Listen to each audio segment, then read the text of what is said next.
Shani, founder of Core Connected.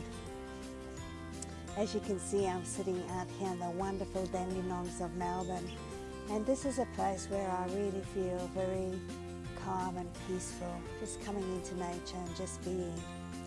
And that's what I wanted to talk to you about today. You know, we really need to connect more with nature. As I mentioned before, we're such a society of being and doing. We need to actually get out and connect with our universe.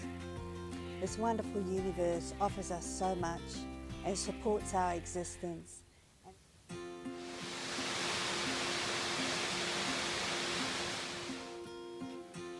Get out there and connect to all that is. Leave your homes, the suburbs, all that concrete, the busy cars, tar roads.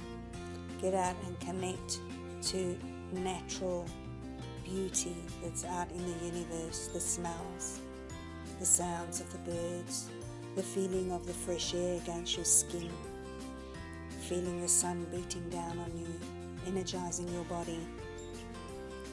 Don't wait anymore. Get out of your office, get out of your homes.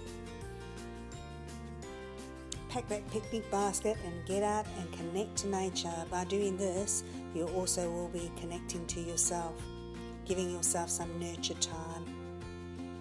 Don't wait anymore. Get out there and just be. Just be in nature. Thanks for joining me today.